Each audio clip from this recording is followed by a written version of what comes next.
Hello everyone, कैसे हो आप लोग? आई होप अच्छे होंगे। तो आज के दिन में आप लोगों का स्वागत है। एंड जैसे मेरा रहता ही है रेगुलर यूजुअल, सुबह सुबह जिम जा रहा हूँ।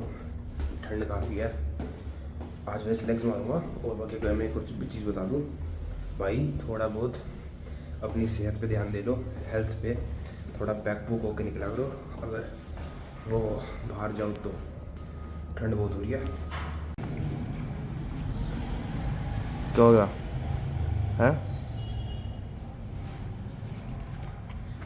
तो मैं आ चुका यार ऑफिस में। एंड आज का दिन का क्या है? आज का दिन यार देखो, एक तो मैं ऑफिस जाता था उस टाइम, मतलब ऑफिस क्या बोल रहा हूँ, मैं जिम जाता था उस टाइम पे। और मैं ऑलमोस्ट गिरने वाला था सीढ़ी पे। एकदम से ऊपर से छिपकली गिर गई पैरों पे। मतलब पैर, जूते थे, अच्छी बात है, वो तो जूते पहन रखे थे, जूते पे गिर गई भाई। एकदम से उस टाइम स्लिप हो गया, एकदम से लाइक वीडियो रिकॉर्ड कर रहा था, एकदम से आ गई। उस टाइम मैंने फिर रिकॉर्डिंग भी बंद कर दी। तो एक तो वो हो गया यार उस टाइम पे। और ये उसके बाद मैं जिम गया हुआ था, आज लेग्स मारी थी। आज सोची थी मैंने रिकॉर्ड करूँगा, पर फिर मैंने लाइक अपनी एक्सरसाइज चेंज कर दी। जिस टाइप की आज मैंने स्क्वाट्स मारने की सोची थी, और मैं स्क्वाट्स ना खा गई। स्क्वाट्स को ना मोस्टली मैं रिकॉर्ड करता हूँ, ऊपर मत आइयो। स्क्वाट्स को मोस्टली ना रिकॉर्ड करता हूँ। तो वही था उस टाइम, लाइक रिकॉर्ड नहीं किया। आज मैंने स्क्वाट्स मारी नहीं, थोड़ा वर्कआउट हल्का ले लिया लेग्स को। एंड वे और यहाँ पे ऑफिस में आ रखा था। इसको मैंने इंट्रोडक्शन पहले ही करवा रखा था उन लोगों को। इसका मैंने कोई नाम वाम नहीं रख रखा, बस ऐसे ही से पालता हूँ मैं। यहाँ पे आ जाती है कभी कभार, तो खाना वाना खिला देता हूँ। कभी कभार दही दिया था अभी तो मैंने इसको। तो और बाकी का आज का सीन ये है। हाँ, मैं एक चीज़ दिखाता हूँ तुम लोगों को, जो मुझे दिखानी थी चीज़। एक मिनट, मैंने एक प्लेलिस्ट बनाई है। ये प्लेलिस्ट खासकर सिर्फ उन लोगों के लिए है जो कुछ सीखना पसंद करते हैं। ये मेरी सारी वो वीडियोज़ है, और इसको मैं इस प्लेलिस्ट पे मेरा ज़्यादातर फोकस रहेगा। वे ये वाली रियलिटी चेक करके है, इसके अंदर सिर्फ अभी 28 वो है वीडियो। तो अगर ये ऐसी वीडियो है जो तुम्हें एक इस दुनियादारी के बारे में काफ़ी कुछ बता सकती है, और अगर तुम्हें कभी ऐसा मोटिवेशन जैसा फील हो रहा हो कि यार मोटिवेशन नहीं आ रही, क्या करूँ, तो ये चीज़ थोड़ी सी हेल्प कर सकती है। क्योंकि मैंने इस वीडियोज़ में बात कर रखी है इसके रिगार्डिंग। तो मैं बोलूँगा, अगर देखना चाहते हो तो ये वाली प्लेलिस्ट ज़रूर देखना। वरना मैंने 2-3 प्लेलिस्ट बना रखी है खासकर। कुछ होती है मेरी बेस्ड पे काम वाम से, थोड़ी मेरे डेली व्लॉग्स वाली प्लेलिस्ट बना रखी है मैंने। एक प्लेलिस्ट मैंने बना रखी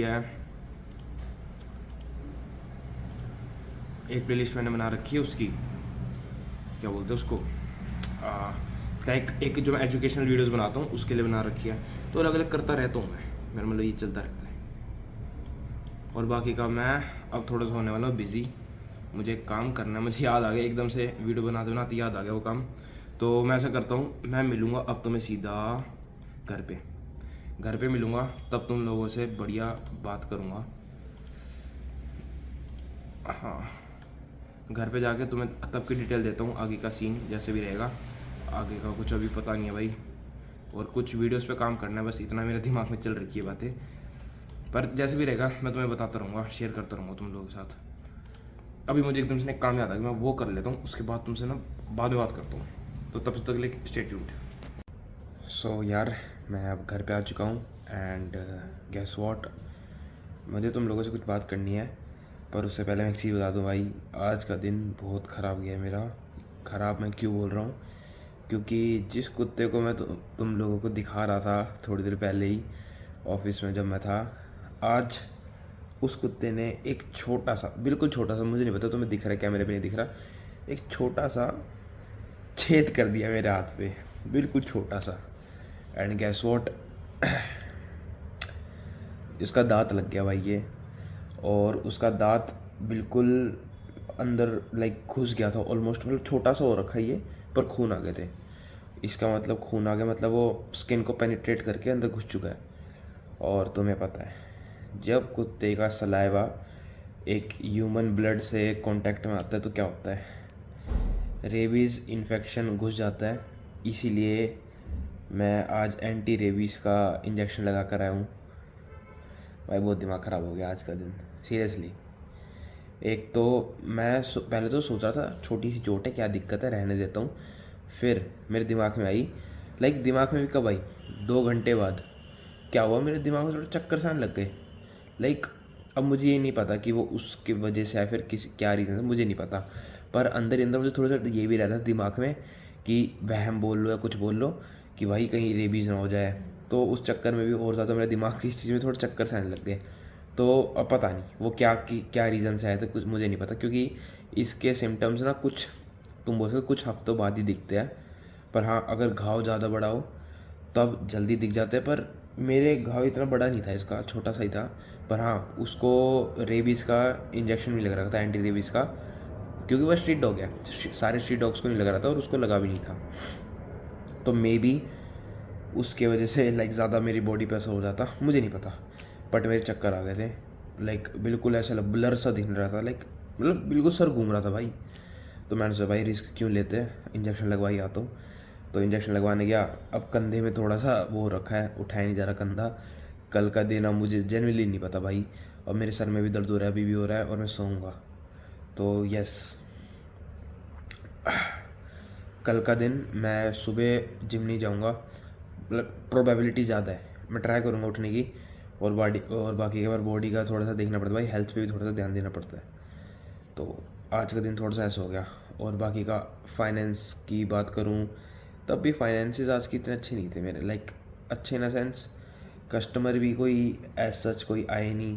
फिर मेरे काम में भी मुझे कोई ज़्यादा प्रोग्रेस दिखी नहीं। तो आज का दिन ज़्यादा कुछ था नहीं इतना बढ़िया। पर हाँ, अब मैं बात करता हूँ जो टाइटल है इस वीडियो का। देखो यार, मैं एक चीज़ बताता हूँ,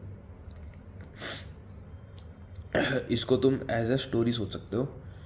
देखो, एक स्टोरी मान लो, एक गार्डनर है, उसने एक सीड्स जिसे बोलते हैं सीड बोई अपने प्लांट के लिए। XYZ प्लांट है, उसे सीड बोई उसने रख दी। और उसने उसके बाद उसका कभी ध्यान नहीं दिया, ना उसमें पानी दिया, ना उसमें कोई मैन्योर डाला, कोई फर्टिलाइज़र कुछ नहीं इस्तेमाल किया, कुछ भी। वो ये सोचता था कि अपना बुक जाएगा। एंड गेस व्हाट, उतने टाइम से कभी बारिश नहीं हुई, बहुत गर्मी थी, ड्रॉट आ गया बेसिकली। और उसका जो सीड जो उसने बोया था ये सोच के कि ये किसी दिन उग जाएगा, वो उगा नहीं। तो उसका मतलब क्या हुआ, ये जो मैंने तुम्हें स्टोरी बताई ना, जो मैं तुम्हें बताना चाहता था, थोड़ी तबीयत मेरी ढीली सी है तो थोड़ा सा यार समझ जाना। एक तो यार ये देखो, फिर अब उस बंदे का क्या था, अब उसने एक सीड बो दी, पर उस पर ध्यान नहीं दिया। ये जो मैं तुम्हें बता रहा हूँ इस स्टोरी के थ्रू, बस एक छोटी स्टोरी है, इसका मतलब क्या है। ऐसे ही मैं कहाँ पढ़ रहा था, पहले बता दूँ, मैं अपनी किताब पढ़ रहा था, उसमें ये चीज़ लिखी हुई थी। एक गार्डनर है, उसने ये चीज़ करी तो उसे कोई रिजल्ट नहीं मिला। तो इसका मतलब क्या है, बेसिकली मोस्टली इंसानों का ना माइंडसेट ऐसे ही रहता है। वो अपने दिमाग के अंदर, तुम्हारा दिमाग एक गार्डन है एक तरह से, और तुम गार्डनर हो एक तरह से। तुमने अपने दिमाग में एक सीड बोई, एक थॉट, एक ड्रीम तुमने अपने दिमाग में डाला कि तुमने क्या ड्रीम डाला अपने दिमाग में। फॉर एग्जांपल, मुझे मुझे एक अच्छी फिजिक बनानी है, मुझे हमेशा हेल्दी रहना है, मुझे एक अच्छा रिलेशनशिप चाहिए, मुझे एक अच्छा पार्टनर चाहिए, मुझे अपने पेरेंट्स को खुश रखना है, मुझे अपनी फैमिली अच्छी रखनी है, मुझे अच्छे फाइनेंसेस चाहिए, मुझे अपने सपने पूरे करने हैं जो मैं करना चाहता हूँ। तो ये जो चीज़ है, देखो, ये हर एक इंसान चाहता है, कोई इसमें कोई डाउट नहीं है। तो अगर तुमने अपने दिमाग में सीड बोई कि तुम्हें ये चीज़ें चाहिए, पर तुम उस चीज़ों पे काम नहीं कर रहे, क्योंकि देखो, एक तरह से तुम्हारे गार्डन पे ड्रॉट आना, गार्डनर रहो तुम एक तरह से, ड्रॉट आने का मतलब क्या होता है, ड्रॉट आने का मतलब ये होता है इस दुनिया में सबकी लाइफ डिफ़िकल्ट है। सिंपल भाषा में, मेरी लाइफ डिफ़िकल्ट है, तुम्हारी लाइफ डिफ़िकल्ट है, सबकी लाइफ डिफ़िकल्ट है। बस कुछ की ज़्यादा डिफ़िकल्ट होती है और कुछ की कम डिफ़िकल्ट होती है, बस फ़र्क इतना है, पर डिफ़िकल्ट सबकी लाइफ है। एक बात याद रखो। तो तुम्हारी लाइफ एक ड्रॉट आ गया, वो डिफ़िकल्टनेस जिसे बोलते हैं ना तुम्हारी लाइफ के अंदर, वो डिफ़िकल्ट वाली सिचुएशन, वो ड्रॉट है। जब तुम अपनी सीड को, अपने ड्रीम्स पे पानी नहीं दोगे ना, उसे एक अच्छी तरह रखोगे नहीं, उसका ध्यान नहीं रखोगे, जो भी कुछ वीड्स जो साथ में उग जाती है ना पौधों की, उन्हें हटाओगे नहीं ना, जब तक उसमें एक अच्छा मेन्योर नहीं डालोगे ना, वो अच्छी पौधा नहीं बन सकता, वो लाइफ होती है।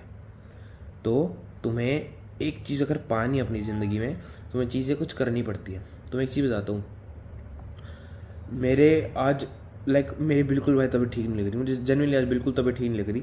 मेरी कल भी नहीं थी, मैंने कल की वीडियो में भी बताया था। मैं बिल्कुल अराउंड थोड़ा सा रात के टाइम पे बिल्कुल जुकाम वुकाम सा हो रखा था, नाक बंद है, बहुत फीवर सा लग रहा था। मैं स्टिल ऑफिस गया आज, मेरे जो आज भी लग रहा था, सर में दर्द था, मेरी नींद पूरी नहीं हुई थी, पर मेरे काम थे भाई। मुझे अपनी वीडियो एडिट करनी थी, मुझे ऑफिस का काम देखना था, मुझे अपना खुद का काम देखना था। मुझे इस कुत्ते ने थोड़ा सा, उसका दांत लग गया, काटा नहीं, ऑफ कोर्स दांत लग गया खेलने खेलने में। स्टिल मैं इंजेक्शन लगवा के आया, अब फिर कल ऑफिस जाऊंगा, फिर कल भी मैं जिम जाऊंगा। ठीक है, तुम लोग मुझे पागल बोल सकते हो, बट अगर मेरा कोई प्लान है, मेरा कोई ड्रीम है, और अगर मैं उसको पाने के लिए काम नहीं करता तो क्या मैं कर पाऊंगा अपना ड्रीम? क्या मैं अपने फाइनेंसेस अच्छे कर पाऊंगा? क्या मैं अपनी फैमिली को अच्छा टाइम दे पाऊंगा? उनके साथ क्वालिटी टाइम स्पेंड कर पाऊंगा? तुम्हें लगता है नहीं कर पाऊंगा यार, ऑफ कोर्स नहीं कर पाऊंगा। मैं अपनी हेल्थ पे कैसे ध्यान दूँ? मैं अपनी हेल्थ पे कैसे ध्यान देता हूँ? डेली नॉर्मल वर्कआउट करता हूँ, अच्छी डाइट लेता हूँ, अच्छा खाता हूँ, अच्छा पीता हूँ, अच्छा सोता हूँ। मतलब ठीक है, थोड़ा सा स्लीप साइकिल मेरी ख़राब है, बट स्टिल मैं ट्राई करता हूँ अच्छा सोने की। पर मैं तुम्हें भी एडवाइस करूँगा, अच्छा सोना भी ज़रूरी है, बट जब काम रह रहा हो तो मत सो, उसमें भी कोई दिक्कत नहीं है। तो मेरे भी ऐसे ही भाई, मैं भी लाइफ पे फोकस करता हूँ, तभी मैं सोचता हूँ कि मेरा जो पौधा है, मैं गार्डनर हूँ, मेरा दिमाग एक गार्डन है। मेरे जो दिमाग में सीड जो मैंने बो रखी है, उसको अच्छे से एक प्लांट भी तो बनाना है। और वो प्लांट कैसे बनेगा? उस चीज़ पे काम करके। तुम्हें क्या लगता है, तुम हवा में बात करोगे, तुम ये सोचोगे वो सोचोगे हो जाएगा? भाई नहीं होता। अगर ऐसा होना होता ना, इंडिया की पॉपुलेशन 150 करोड़ है, 150 करोड़ों के अलग अलग सपने हैं, अलग अलग उनके ड्रीम्स हैं। हर दिन कोई एक नया सीड बोता है अपने दिमाग में, पर उस चीज़ पे काम नहीं करता। अगर वो काम करता तो आज के टाइम में सब अमीर होते, सबके पास एक अच्छा रिलेशनशिप होता, एक अच्छा पार्टनर होता, उनकी फैमिली खुश होती, उनकी हेल्थ अच्छी होती, एक अच्छी फिजिक होती, सब पे होती। पर बैठे बैठने से, सोचने सोचने से हर चीज़ नहीं होती यार, काम करना पड़ता है उन चीज़ों पे। और काम करने का एक तरीका होता है, सिंपल भाषा में बोलूँ, कुछ लोग ज़्यादा प्रिविलेज्ड होते हैं, कुछ लोग कम प्रिविलेज्ड होते हैं। पर हाँ, प्रिविलेज का मतलब ये नहीं है कि तुम लाइफ में ज़्यादा कुछ कर नहीं सकते। भाई नहीं, मेरे से कम प्रिविलेज्ड लोग, मेरे से छोटी छोटी उम्र के लोग, 15-15 साल की उम्र के लोग भी, बच्चे 15 साल के बच्चे मेरे से ज़्यादा कमाते हैं, अपने परिवार को सपोर्ट करते हैं। They are being the man of their house. छोटी उम्र से ही एक रिस्पॉन्सिबिलिटी ले रखी है उनने। मतलब उनके अंदर कितनी मैस्कुलिनिटी है भाई। जो तुम मैस्कुलिनिटी और ये चीज़ करते रहते हो, उसके उनके अंदर देखो कितनी मैस्कुलिन एनर्जी है उन लोगों के, उन छोटे छोटे बच्चों में, जो इतनी बचपन से रिस्पॉन्सिबिलिटी ले रहे हैं। हाँ, उनने अपना कभी बचपन नहीं जिया, पर जीना ही क्यों है भाई बचपन? अपने अगर ड्रीम है तुम्हारा कोई लाइफ में, उस चीज़ पे काम करो, कुछ टाइम के लिए मेहनत करो। भाई देखो, मेरे पापा कहते हैं चीज़, मैं पहले भी बोल रखी है और मैं आज भी फिर से रिपीट कर रहा हूँ। मेरे पापा बोलते हैं, या तो 5 साल स्टार्टिंग के मौज कर लो और 50 साल आखिरी के मेहनत करना, या शुरुआत के 5 साल रगड़ लो, फिर आखिरी के 50 साल मौज करना। तो वही चीज़ है, मैंने दूसरा ऑप्शन चुना है। मैं शुरुआत के 20 साल, मैं 5 साल भी नहीं बोल रहा, मैं 20 से 25 साल रगड़ूंगा गंदी तरह अपनी ज़िंदगी के अंदर। उसके बाद मैं इन्जॉयमेंट के बारे में सोचूंगा, वरना मैंने 20 से 25 साल इन्जॉयमेंट के बारे में इतना सोचना ही नहीं है।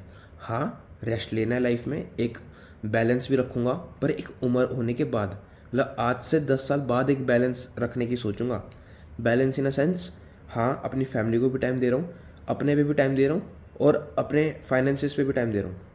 मतलब जितना टाइम मैं अपनी आज के टाइम में अपने फाइनेंसिस पे फोकस है मेरा, अपनी फैमिली को इतना ज़्यादा टाइम नहीं दे पाता, अपने हेल्थ पे इतना ज़्यादा टाइम नहीं दे पाता। वो है 10 सालों के लिए रहेगा थोड़ा बहुत, बट स्टिल आज जो मेरे आने वाले 10 साल है, उसके बाद जो 10 साल होंगे, उसमें मेरा प्लान ये है कि मैं अपने फाइनेंसिस पे कम फोकस रखूँगा, अपनी खुद की हेल्थ पे तो हमेशा से रहेगा ही रहेगा, अपनी फैमिली को भी थोड़ा थोड़ा टाइम देने लग जाऊँगा। क्योंकि मेरी उस टाइम उम्र है भाई, उस टाइम मेरी उम्र हो जाएगी अपनी फैमिली खुद स्टार्ट करने की, अपनी फैमिली को टाइम देने की। तो वो चीज़ है मेरे अंदर। तो वही चीज़ तुम लोगों को भी मैं बोलूँगा, हर चीज़ की उम्र होती है। हर चीज़ पे अगर तुम काम करने की सोचो ना, उसका एक सेट ऑफ टाइम, वो टाइम पीरियड होता है हर एक चीज़ पे काम करने का। अब तुम्हारी उम्र है 15 से 25, 15 से 25 इज़ द बेस्ट एज। 15 से 25 में मैं छोटी बता रहा हूँ, 15 से लेके मैं तो मान दो 35 साल तक इज़ द बेस्ट एज। 15 से 35 साल is the best age to work on your finances, उसके बाद तुम सोचो कि मुझे अपनी फैमिली को भी ज़्यादा टाइम देना है। हाँ मतलब मैं ये नहीं बोल रहा कि अपनी हेल्थ पे टाइम मत दो, अपनी फैमिली पे टाइम मत दो, नहीं भाई, उन्हें भी देना ज़रूरी होता है। वो तुम्हारी फैमिली है। तुम किन के लिए कमा रहे हो भाई? अपनी फैमिली के लिए तो कमा रहे हो, अपने लिए तो कमा रहे हो, उन्हें भी टाइम दो। बट हाँ, वो तुम्हारा प्राइम है। उस टाइम पे तुम्हारे पास एक अच्छा माइंडसेट है, अच्छी तुम्हारी हेल्थ है, तो तुम अपने फाइनेंसिस को अच्छा बना सकते हो। उस टाइम पे जितना तुम मुकाम पर पहुंचना चाहते हो पहुंच सकते हो। वो पहुंचने के बाद हाँ, जब जैसे जैसे उम्र होएगी, जैसे धीरे होंगे, तुम्हारे भी बच्चे होंगे, जैसे कुछ भी होगा, तुम फिर उसके बाद में सोचो कि हाँ अब मैं मेरी आने वाली जनरेशन स्टार्ट हो चुकी है, तो अब मैं थोड़ा सा रेस्ट लेता हूँ, अब मैं थोड़ा सा अपनी फैमिली पे ध्यान देता हूँ, जिसे बोलते हैं फादरहुड। अगर कोई लड़का है तो फादरहुड पे ध्यान देता हूँ, और कोई लड़की है तो लड़की को, चलो लड़कियों की तो एडवाइस अलग हो जाती है। लड़कियों के लिए मैं एक एज मानता हूँ। देखो मैं सच बात बता रहा हूँ, मैं तो एक एडवाइस है, लड़कियों को 25 साल से पहले शादी कर लेनी चाहिए, मेरा मानना है। सीरियसली मेरा मानना है। काफ़ी लड़की मानेंगी नहीं, पर 25 साल से पहले लड़की को शादी कर लेनी चाहिए और उन्हें मदरहुड की तैयारी कर लेनी चाहिए। मदरहुड की तैयारी करने का मेरा मतलब है एक मदर कैसे होती है। क्योंकि देखो अगर एक चीज़ होती है, बायोलॉजिकल साइकिल नाम की चीज़ होती है, लड़कों में भी लड़कियों में भी, तो वो चीज़ थोड़ी सी ना डिस्टर्ब सी हो जाती है। तो मैं इस चीज़ के लिए तो मैं काफ़ी मानता हूँ। मैं तो चलो यार, ये तो बहुत ज़्यादा फ्यूचर प्लानिंग हो रखी है, मैं अपने बारे में ज़्यादा नहीं बता रहा, बट स्टिल मैं हमेशा एडवाइस करूँगा लड़का और लड़की को 25 साल तक के लिए एक तरह से मैरिज कर लेनी चाहिए, और बिफोर 30 उन्हें बच्चे प्लान करने के बारे में सोच लेना चाहिए, मेरा मानना है यार। तब तक तुम्हारे पास उम्र ही उम्र है भाई, फाइनेंस पे फोकस करने की, अपनी औकात बढ़ाने की। तो भाई वही बात है, देखो जब वही अब बेसिक बात पे आ जाऊँ, तुम अपने माइंड में क्या डालते हो वो चीज़ मैटर करती है। वो सीरियसली वो चीज़ बहुत ज़्यादा मैटर करती है। अब तुम्हारी सीड जो तुमने बोई है उसे तुम कैसे बनाओगे, उसमें किस तरह का पानी डालोगे, खारा पानी डालोगे, मीठा पानी डालोगे भाई लिटरली हर छोटी चीज़ मैटर करती है। उसमें जो आसपास जो वीड्स, जो प्लांट उगते हैं ना, पैरासाइटिक जो प्लांट्स उगते हैं, उन्हें तुम काटोगे नहीं काटोगे, वो चीज़ मैटर करती है। और वो पैरासाइटिक प्लांट्स का मेरा मतलब क्या मतलब है, तुम्हारी संगति कैसी है। अच्छे लोगों के साथ बैठते हो, छोटे लोग, मतलब छोटा बड़े की बात नहीं कर रहा मैं, अच्छे लोग बुरे लोगों की बात कर रहा हूँ। ये देखो ये छोटा बड़ा तो कुछ नहीं होता, बस लोग अच्छे होते और बुरे होते, सिर्फ ऐसी दो कैटेगरी होती है और कोई कैटेगरी नहीं होती। तो हाँ, अगर तुम सोचो ना लाइफ को, तो लाइफ कॉम्प्लेक्स भी है पर लाइफ ईजी भी है अगर तुम बनाओ। अब मेरे लिए लाइफ बहुत ईजी है, मैं अपना फ्यूचर पहले ही प्लान कर चुका हूँ। मैंने अपनी लाइफ में लिख रखा है कि मुझे ये करना है, इस उम्र में ये करना है, इस उम्र में वो करना है, ऐसे करना है, वैसे करना है। और मैं तुम्हें सच एक बात बताता हूँ, अब मैं सोच रहा हूँ मैं बोलूँ या ना बोलूँ इस चीज़ को इंटरनेट पे, नहीं अभी नहीं बोल रहा, एक दो साल बाद ही बोलूँगा, अभी नहीं बोल रहा मैं वो चीज़, छोड़ो, एक दो साल बाद बताऊँगा उस चीज़ के बारे में। तो इस चीज़ को समझो भाई, लाइफ में अगर फोकस करोगे, कुछ सोचोगे समझोगे ना, लाइफ आसान है यार। मतलब एक प्लान हो ना, एक रोड मैप हो ना लाइफ का, तो बहुत आसान है लाइफ। कभी जीने की कोशिश करना लाइफ को। और बाकी का भाई बहुत ज्ञान दे दिया मैंने तुम्हें, देता तो रहता ही हूँ। बस हाँ, मैं इतना ही बोलूँगा भाई, मैं चाहूँगा यार भगवान तुम्हें ना बुद्धि दे इस चीज़ के लिए कि क्या सही है क्या गलत है, ताकि तुम लोग सीख सको, समझ सको। तो ठीक है, मैं आज का इस वीडियो में मैं इतना ही रख रहा हूँ भाई। अब मेरे सर में थोड़ा दर्द हो रहा है तो मैं सोने जा रहा हूँ। तुमसे कल देखता हूँ, कल के दिन में ज़िंदा रहा तो कल बात करता हूँ, ज़िंदा रहा तो ये वीडियो भी अपलोड हो जाएगी, नहीं रहा तो ये वीडियो भी अपलोड नहीं होगी। भाई कुछ नहीं पता लाइफ का, अनसर्टन है भाई, लाइफ बहुत अनसर्टन है। तो ठीक है, कल मिलता हूँ और बाकी का बात है किसी और दूसरी वीडियो में करूँगा। बस मैं इतना बोलूँगा, तुम अपने दिमाग के अंदर क्या चीज़ें डालते हो, क्या चीज़ मानते हो, क्या चीज़ सुनते हो, वो बहुत ज़्यादा मैटर करती है। कैसी तुम्हारी संगति है वो भी बहुत ज़्यादा मैटर करती है। अच्छे लोगों के साथ हो, बुरे लोगों के साथ, हर चीज़ मैटर करती है तुम्हारी लाइफ में। तुम्हारा ड्रीम क्या है, इस चीज़ को सोचो और समझो। कल मिलता हूँ, अपनी लाइफ पे थोड़ा सा ध्यान दो, अपने माँ बाप को खुश रखो, अपनी हेल्थ पे ध्यान दो और अपनी मॉरल वैल्यूज़ पे रहो। कल मिलता हूँ।